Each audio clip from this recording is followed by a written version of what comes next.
Okay, so tell me a little bit about your background and how you got involved in the disability community. Well, the disability I have is Duchenne muscular dystrophy. It's a genetic disease that affects the muscles and how much I can build it and all that. And so how I got involved with the community because when I was younger, it took a while before we were diagnosed. And so because of that, we didn't really know about much. And so I didn't really get involved until I was 8. And the reason why that had happened is because once we were diagnosed with Duchenne, we were told about all these different groups that could help us, whether it's MDA or Parent Project and all that. So I guess that's how we kind of got involved because I've been to a couple Parent Project meetings. Parent Project is a group that specifically focuses on gaining funding and other things and spreading awareness for Duchenne. Oh, okay, cool. That's awesome. So like what are you like doing career-wise? I know that you're writing stuff online. Yeah. Um, I'm writing for a football blog site called Gridiron Heroics. That's kind of a side gig though, mainly because I have to continue to write. But right now I just recently got a job as a paraeducator in the local school district. So that'll kind of be the main thing while I'm continuing to write on the side is where I'm at the moment. Mm-hmm. Cool. Like how have been those experiences been like for you personally? Like why did you like want to be like a para-educator? What made you sort of want to go into that field? Okay, so for that specifically, that has to do with because my mom's a teacher, I've been around school for a long time. And one paraeducators, many different jobs you can do. One of them being like just assisting the teacher, which I have no problem with doing if but that's pretty easy, it's pretty simple. And then in terms of writing, it took a while before I even got to the football blog site.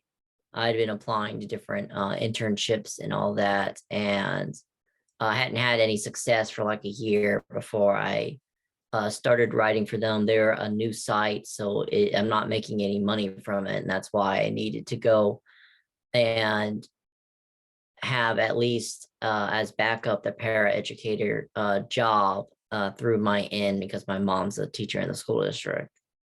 And she kept Mm-hmm. telling me how a bunch of schools needed a bunch of them. Sorry, go ahead. Oh,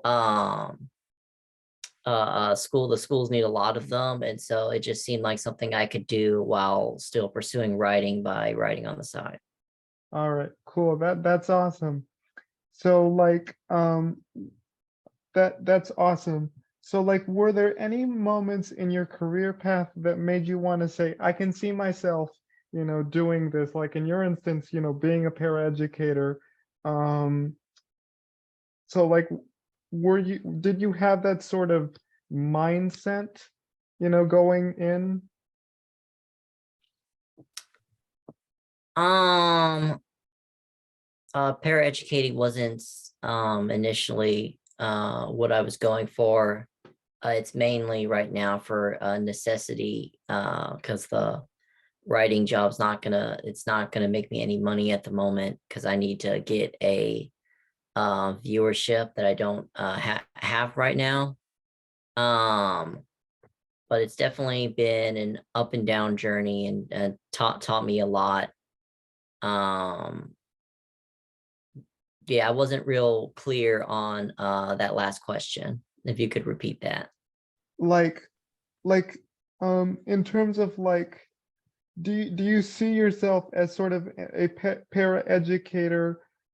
Like, do you see Oh, yourself okay. doing that in the next 10 years? And like, sort of what channeled and motivated you to do that? Mhm. I know this is repetitive, but Yeah, no, uh, that's fine. The parenting right now, the motivation was um that while writing on the sides, I need some money. So that was a big pursuit, alongside the fact that I felt like it was something that I could get, as I explained my relationship with the school district. But it's not something that I see myself doing long term. It's just mainly right now, while I'm still pursuing my what I want to do for writing. Um, yeah, it's what I'm pursuing is, I'm pursuing to write about football, to cover different teams and all that. It's kind of what I want to do, but I'm still not really sure what things going to look like in 10 years, because um while I still want to continue to pursue writing, we'll see what happens. There's a lot that can change. Yeah, and I get it, because like people, they tend to change career paths, and it's Mhm. normal. I've had friends, go through that process before of like, I like going down this field, but maybe there's another field that interests me Yeah. more. So like it happens to every one of us. Yeah, Hmm. yeah.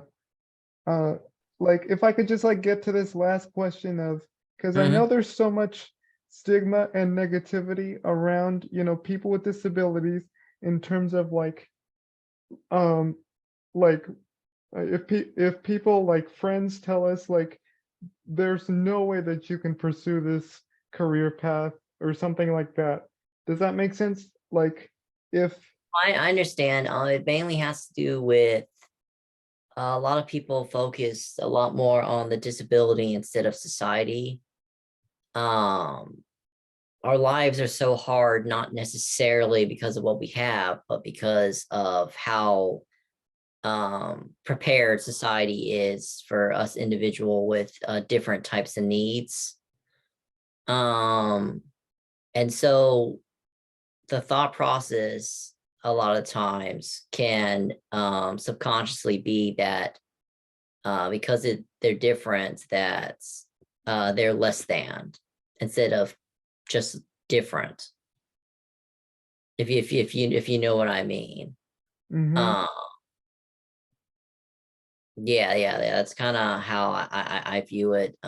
It's We're viewed as less than, and so because we're viewed as less than, it's not as, I mean, yeah, companies are all trying to get diversity, but sometimes disabilities get forgotten as a part of diversity, I guess is what I'm trying to say. Yeah, what do we need to do to like change that sort of mindset that people have, um, People generally need to speaking? Yeah. people need to be more educated, instead of just assuming that assuming things. I guess the best rule would be just to never assume about what people can do, and how well they do things, and kind of what they want. Like we're both just two regular guys in our early 20s, and like most other early 20 guys, like, I mean, it's not like we think differently because we have a disability. Like, we have the same needs and wants as everybody else and all that, but we're viewed as different instead of the same, if you know what I mean. Uh-huh.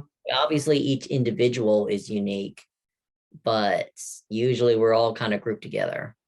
Yeah, we're all kind of one tight-knit community, and yeah, that's I think what's important. That sort of coming together and just being a part of a collective group.